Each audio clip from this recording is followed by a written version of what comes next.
Beryl's fury, a city in darkness. Hurricane Beryl slammed into the coast. It tore through homes and businesses. Then, darkness fell on Houston. The power grid, the lifeline of millions, had failed.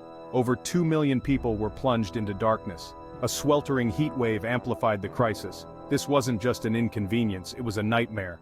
Days turned into nights. The relentless Texas heat bore down. Food rotted in refrigerators, medicine spoiled. The elderly and vulnerable faced life-threatening conditions. Fear and desperation crept in. The city was reeling. Hospitals struggled on backup generators. First responders were stretched thin. The lack of power meant no air conditioning, no refrigeration. Some were unable to contact loved ones. The situation was dire. The city was on its knees. The culprit? CenterPoint Energy, the region's primary energy provider. Their response? Slow, disorganized, and utterly inadequate. This was not just a natural disaster, it was a man-made crisis. CenterPoint's blunder, misplaced resources, mounted frustration. CenterPoint Energy, tasked with restoring power, seemed overwhelmed. Their planning was flawed. Resources were deployed to the wrong areas. Linemen, ready to work, sat idle. Equipment remained unused. Confusion reigned. Staging areas, meant to be hives of activity, were eerily quiet. Trucks stood parked, engines off. Linemen, frustrated and anxious to work, were left in the dark. They had come prepared. They were ready to help. But their expertise was wasted. The company's communication was abysmal. Residents, desperate for updates, received only vague promises. The estimated restoration times were meaningless. Trust eroded with every passing hour. People felt abandoned. CenterPoint's leadership appeared detached from the reality on the ground. Their press conferences were met with skepticism and anger. Actions spoke louder than words, and CenterPoint's actions were failing. Voices of outrage. Social media erupts as linemen sit idle. Social media became a platform for outrage. Hashtags like #CenterPointFail and #HoustonBlackout trended nationwide. People shared their stories of suffering and anger. The world watched as Houston descended into chaos.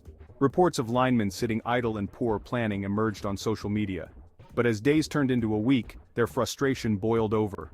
Anonymous posts on Reddit and Facebook detailed the company's mismanagement. Photos of idle crews and unused equipment surfaced.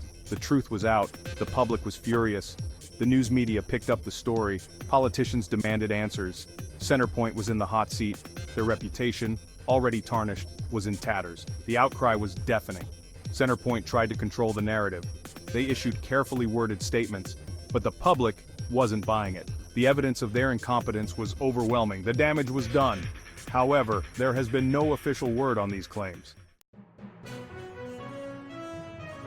Justice demanded lawsuits and the price of poor planning. The inevitable happened. Lawsuits were filed. Businesses crippled by the power outage demanded compensation. The legal battle against CenterPoint had begun, but no court hearings have taken place yet. Allegations of negligence and gross mismanagement were levied against the company. The goal was to prevent such a tragedy from ever happening again. Reports of linemen sitting idle and poor planning were based solely on social media posts with no official statements released.